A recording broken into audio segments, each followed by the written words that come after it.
Como en un libro de relatos, los lugares están compuestos de pequeñas historias. La narración de un territorio se hace a través de los datos históricos, pero también de los relatos familiares, las anécdotas, la tierra y la gente que la habita. Si hay un oficio que sepa aunar toda esa materia prima es el de escribir.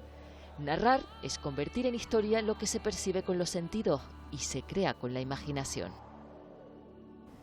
Anelio Rodríguez Concepción, profesor, escritor. Bienvenido a Canarias Escultura. Hola Malole, un placer. Anelio, eres doctor en filología, de hecho compaginas la docencia con la escritura, con escribir. De hecho en tus relatos, en tus textos hay mucha conexión con la historia y la intrahistoria, ¿no? de esta isla. ¿Qué te atrae a ti de La Palma?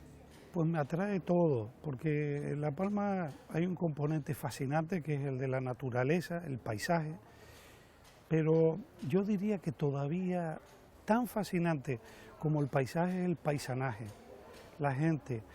Hay una extraña correlación entre las fuerzas de la naturaleza y luego las fuerzas psicosociales, que en parte le debo muchísimo a la naturaleza, claro. Entonces siempre me ha interesado todo, lo que nos rodea, la arquitectura, la producción cultural, digamos, de la gente, ¿no?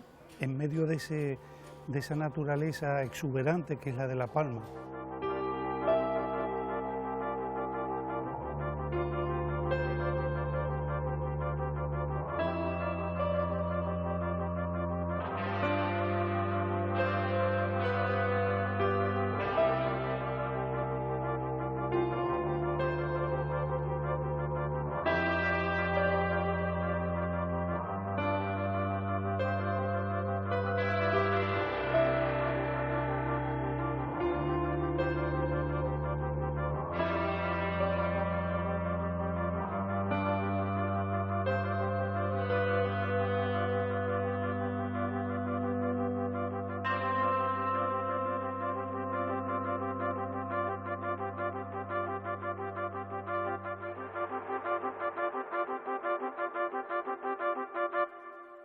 Tiene decenas de novelas, poemarios, ensayos, relatos y esta ciudad es un referente en el teatro. ¿No te atrae? Me gusta muchísimo el teatro, muchísimo, pero no he querido meterme en ese terreno. Yo creo que uno debe dejarse llevar por su propio instinto, por su propia naturaleza, y la mía es básicamente la naturaleza de un narrador. Casi todo lo convierto en relato. Hasta muchos de mis poemas tienen un componente narrativo, eso es indudable. ¿Por qué? Pues yo creo que va con el carácter, con tu formación, tu educación. Desde pequeñito yo me acostumbré a escuchar historias de todo tipo, historias pequeñitas sobre hechos, sucesos cotidianos, de poca importancia, y también relatos sobre acontecimientos muy relevantes para nosotros, y eso me atrae muchísimo. Y luego me he ido especializando en el arte del relato. El teatro es fascinante, hay un punto de inmediatez y también está la magia de la relación entre los actores, personajes y el público, pero no me he querido meter en ese camino. La Escuela Municipal de Teatro de Santa Cruz de La Palma es la más antigua de esas características de toda Canarias, entonces no es de extrañar que la primera biblioteca especializada también en teatro esté aquí.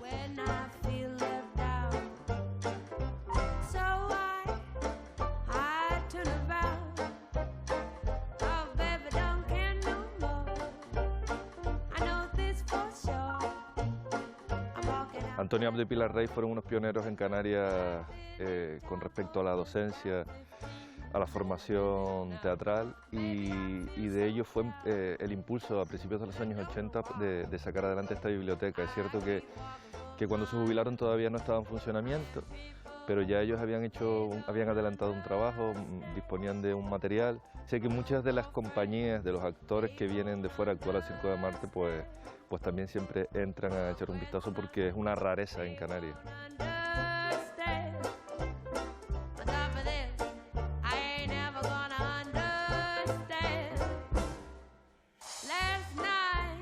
estamos súper orgullosos porque realmente estamos compitiendo con grupos de teatro de toda España. Nuestro trabajo está siendo visto por gente como Emilio Gutiérrez Cava, es decir, gente muy importante, actores y directores muy importantes del panorama teatral y cinematográfico español. Llevamos muchos años donde la actividad teatral en la isla de La Palma se centra exclusivamente en el teatro aficionado. Creo que en los últimos años que han ido aflorando estas escuelas municipales en muchísimos municipios ha hecho que el interés crezca por hacer y por ver teatro. Yo tengo la sensación de que hay algo que se está moviendo, que aunque vaya muy lento y que los pasitos sean muy cortos, hay algo que está empezando a ir hacia adelante para que en La Palma puedan surgir grupos de teatro, no solo aficionados, sino también profesional. El siguiente paso es intentar dar salida a la gente que quiera dedicarse profesionalmente a esto en la isla. Te interesas por historias curiosas y a veces hasta poco conocidas, como Mr. Sabas. ¿Por qué? ¿Por qué este tipo de relatos y de historias? Yo creo que detrás de toda historia hay muchísimo. Hay un pozo con ese de verdades profundas que nos atañen a todos los seres humanos. Entonces, a mí siempre me interesa buscar, mientras hago el relato, buscar qué hay de verdad debajo, como un humus, ¿no? ¿Qué hay de verdad en esa historia que se cuenta? Aunque sea una historia delirante, una historia fantástica, todos los relatos, todos están cargados de verdad y tiene que ver con el ser humano y por ahí van los tiros, ¿no? Entonces, por ejemplo, la historia del león de Mr. Sabas y la muerte tanto del domador como del león, un hecho real acaecido en enero del 35 aquí en La Palma, se convirtió en una especie de mito que formó parte de la memoria colectiva. Eso me fascinaba. Me interesó muchísimo.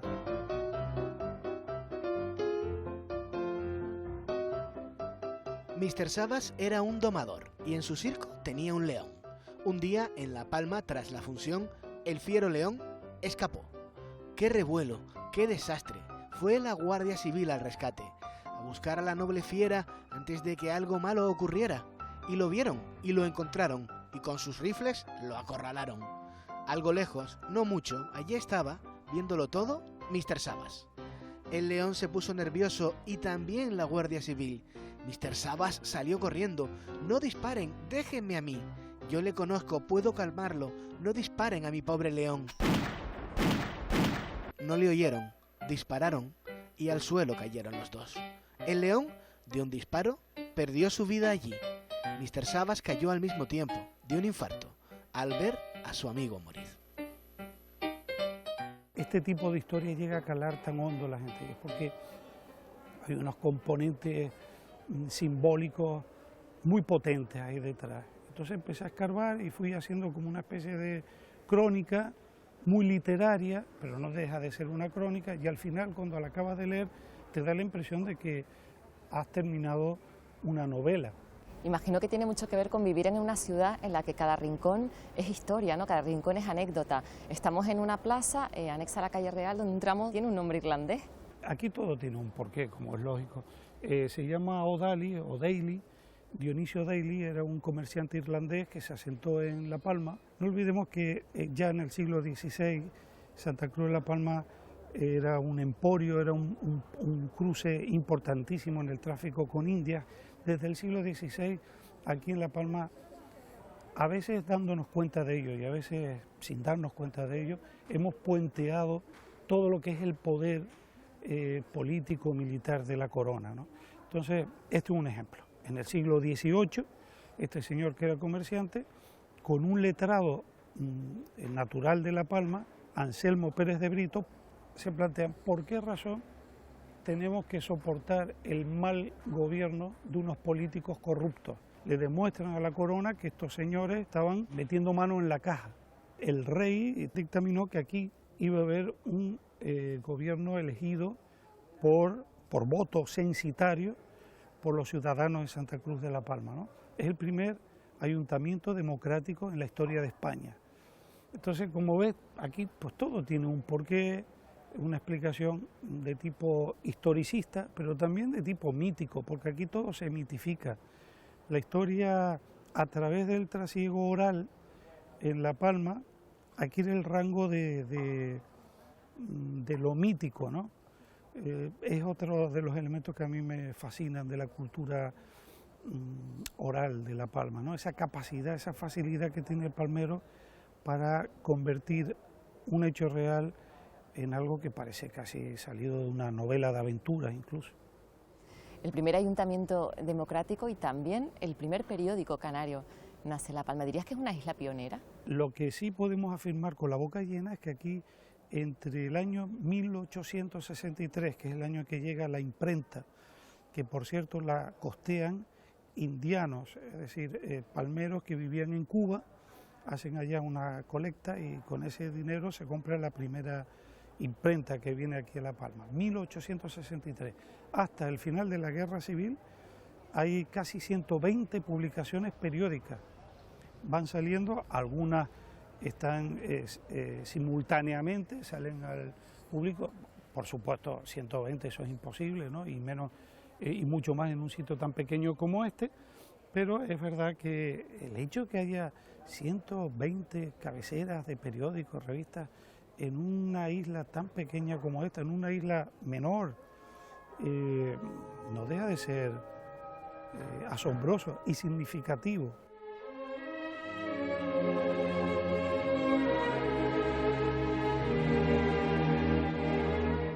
El primer número sale con la cabecera de El Artesano, pero al día siguiente aparece ya con Diario de Aviso. En La Palma ha habido muchos periódicos de todo tipo, publicaciones pedagógicas, sindicales, institucionales, pero el Diario de Aviso parece como que se hace un banderín de enganche palmero, representa de alguna forma esa tradición cultural ilustrada que tanto señaló y distinguió a la isla de La Palma desde el 18 y a lo largo del 19 e incluso hasta la actualidad. Traen todo lo que es la tipografía de fuera, pero lo que es la imprenta, la prensa en sí, se fabrica en La Palma, indudablemente con tiradas cortas porque no hay muchos lectores, pero en la farmacia, en la barbería, había alguien que por las tardes leía el periódico y 6 o 7 personas en torno iban escuchando lo que el otro leía, con lo cual había una multiplicación en la difusión. Tras la lectura había un debate espontáneo, pero debate, y eso genera opinión pública, que era en sí lo que pretendían los promotores de los periódicos en esos momentos, generar opinión pública, superar la sociedad del silencio que era el antiguo régimen. En el año 76 se llega a un acuerdo empresarial y el periódico pasa a editarse en Santa Cruz de Tenerife, una ciudad mucho más grande, más habitantes, más posibilidades de difusión del periódico, y empezó esa etapa que ha permitido que llegue a sus 130 años como uno de los grandes medios de comunicación representativos de la historia del periodismo canario. Es un periódico del siglo XIX que se sigue editando en el siglo XXI.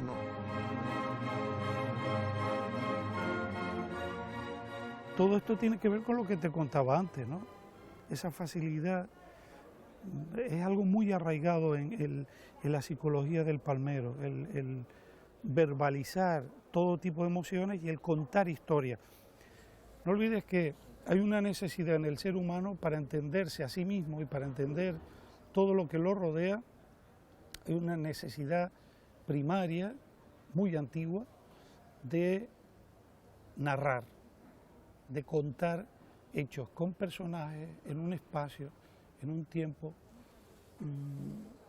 Es una necesidad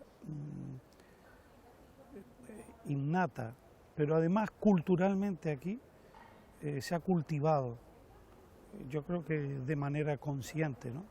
Antes mencionabas Cuba, en Habana hay otros cuentos, hablas de ese vínculo, ¿no? de la isla con Cuba. Háblanos de esa relación. Aquí todos tenemos algún pariente que ha estado en Cuba. Mi padre y por ahí vienen los tiros. Mi padre se crió, él nació aquí en Santa Cruz de la Palma, pero cuando era un niño de pecho, sus padres emigraron, eran muy pobres. Mi abuelo Anelio era zapatero remendón y emigraron a Cuba. Mi padre se crió en La Habana y volvieron en torno a los años de la República, de la Segunda República, y al poco tiempo estalló la guerra y mi abuelo Anelio, que era un hombre muy progresista y como zapatero remendón que era, había una tradición de que los zapateros eran todos progresistas, proletaristas, anticlericales, etc. Lo pilló aquí la guerra y bueno, sufrió prisión y tal, pero eso ocurrió con mucha gente de aquí de La Palma, eso no es para nada excepcional aquí en La Palma. Lo de Cuba, mi padre se crió en Cuba y él me contaba, me hablaba de La Habana como un lugar paradisíaco y mítico. Todo lo que contaba era poético, tenía magia. Hablaba del trío Matamoros, mi padre llegó a ver al trío Matamoros cantando en vivo y en directo en una plaza en La Habana. Hablaba de estrenos de películas de Charles Chaplin, estamos hablando de los años 20, ¿no?, en La Habana. Hablaba del contraste tan grande que él encontró cuando volvieron de Cuba para acá. Pasaron directamente del siglo XX, del siglo de la luz eléctrica, del agua corriente en las casas y todo eso, llegaron a La Palma y se fueron al norte de la isla, donde hacía falta un zapatero remendón, y allí pasaron a la Edad Media, a la luz del quinqué, el agua había que irla a buscar a un pozo. Todo eso, toda esa historia que le fui escuchando a mi padre, removida junto a otras historias que yo escuchaba de aquí y de allá, pues siempre he intentado, como se dice en las tabaquerías, coger recortes, ¿no?, de aquí y de allá. Todo eso se fue macerando y eclosionó, vamos a decirlo así, en un libro de relatos que es La Habana y otros cuentos.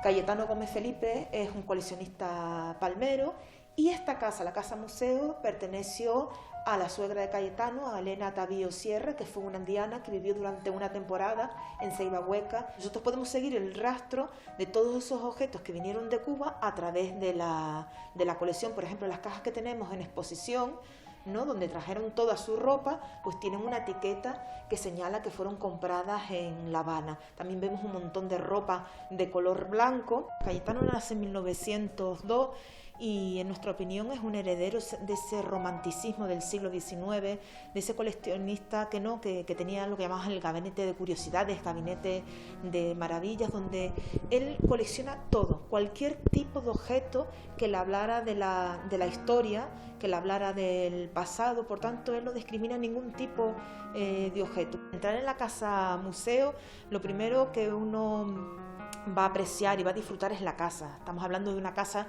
del siglo XVIII con un patio interno, por tanto ese es el primer encanto, ¿no?, la primera sensación de belleza que uno tiene cuando entra. Y después, cuando vamos entrando en cada una de las habitaciones, cada una es un mundo completamente diferente, que nos permite un viaje al pasado. Nuestro interés es que el objeto sea un vehículo para hablar del pasado. Los objetos de la casa museo pueden ser datados desde siglo XVI a principios del siglo XX.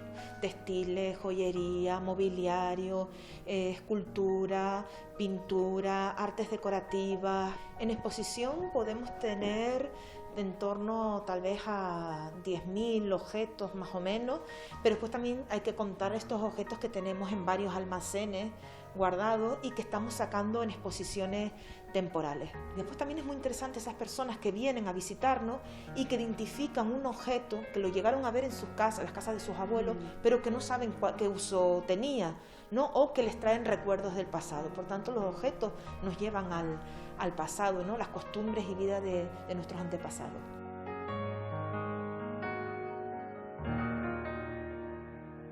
De ahí también un poco que los indianos sea más que una fiesta para la gente de La Palma. Claro, tiene un componente histórico, sin duda, pero sobre todo lo que hay es parodia y teatro. algo a lo que aquí estamos muy acostumbrados. Aquí Pilar Rey, que fue durante mucho tiempo junto a su marido Antonio Abdo, actor y actriz, fueron directores de la Escuela Municipal de Teatro y ya están jubilados. Pilar siempre me decía que La Palma es puro teatro. Aquí todo se teatraliza. Bueno, yo te decía antes que aquí todo se convierte en materia narrativa, ¿no? Ella lo veía desde su ángulo, desde su perspectiva de actriz. Dice, aquí todo se convierte en teatro. Y ellos tienen mucho que ver con el levantamiento de esta fiesta, porque durante un par de décadas ellos empezaron a organizar aquí, en el atrio del ayuntamiento, una fiesta que se llamaba el recibimiento, que era por la mañana. Fue teniendo cada vez más éxito, cada vez más, hasta que la fiesta ya se amplía. En un principio el desfile de los indianos era por la tarde y llega un momento que se desborda todo, se desmadra, y ya desde por la mañana se empata esta representación del recibimiento de los indianos con el desfile o toda la caminata de los indianos desde el muelle hasta donde sea, ¿no? Y Pilar decía que todo esto era una representación teatral y la gente participa como actores de una gran farsa, de una gran comedia o de una gran parodia, ¿no? Y tiene que ver, por supuesto, nuestros vínculos con Cuba, eso es indudable. Si no existieran esos vínculos, esa fiesta no tendría ningún sentido aquí. Se llaman indianos porque cuando Cristóbal llegó a América creía que había llegado a las Indias, ¿no? A la India.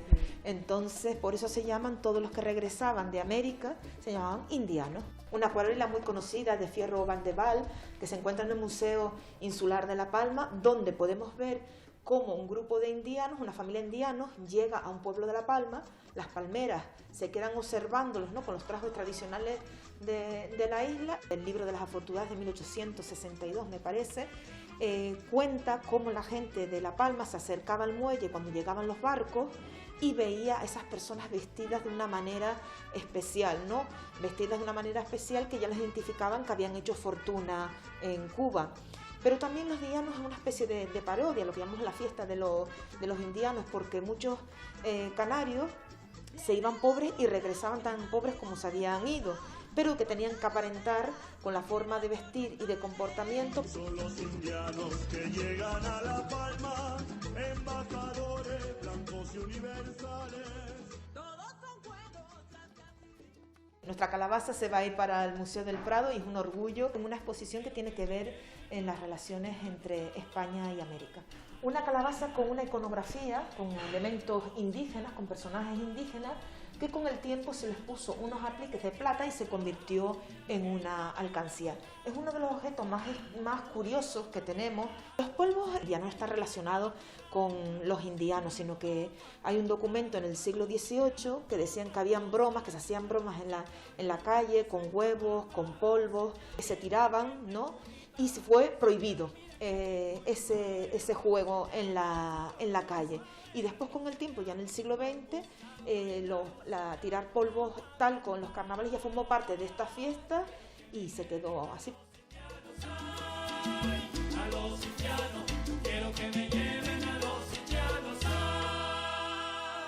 Anelio, ¿crees que La Palma sigue siendo un lugar atractivo culturalmente? Sí, lo creo, sí. Para empezar, tenemos un patrimonio muy rico, arquitectónico, de arte. Bueno, la imaginería flamenca que hay en La Palma es un fenómeno único en España, ¿no? Aquí hay una cantidad de arte flamenco, pero asombrosa y de mucha calidad, ¿no? No es que lo diga yo, lo dicen los mayores especialistas. Por ejemplo, del Museo del Prado, restauradores del Museo del Prado que han estado aquí, José Lafuente, por ejemplo, dice que el patrimonio flamenco aquí es una cosa admirable. Luego está la tradición de las publicaciones. Hay muchos poetas muy interesantes, están regados por toda la isla, mucho narrador y mucha música, Es increíble el número de grupos de música cubana que hay en La Palma. Bueno, por supuesto los grupos de música folclórica, pero luego está también la tradición de la música clásica. De aquí ha salido gente muy interesante, mucho músico profesional que ahora está tocando en orquesta en diferentes lugares del mundo o haciendo jazz. Quizá tenga algo que ver no solo en la historia, sino también el hecho telúrico. Vivimos sobre volcanes, ahí tiene que haber una energía, hay algo que hace que los palmeros seamos tan loquinarios y tan emprendedores. La Palma tiene una superficie de 706 kilómetros cuadrados y cerca de 85.000 habitantes. La Palma es preciosa, La Palma es verde, La Palma es muy activa, pero lo que La Palma no es, nos pongamos como nos pongamos, es una isla grande. Y en tan poco espacio, sin embargo, hay una cantidad de arte, cultura y talento que es casi estadísticamente imposible. Haciendo un rápido recuento, La Palma es la isla en la que suenan desde Ojalá Mucha hasta Los Vinagres, pasando por Taburiente o Avernesus. Es la isla desde la que Toni Tavares escribió Tal vez soñar, por ejemplo, o la obra que le llevó a ser nominado al premio Max como mejor autor, La punta del iceberg. Es el lugar que Elsa López eligió para crear sus versos, las imágenes poéticas que dan vida a su universo. Y es, por supuesto, la isla donde una vez al año se concentra la mayor cantidad de talento cinematográfico de Canarias para hacer realidad sus ideas virtuales en los cortometrajes que dan forma al festivalito.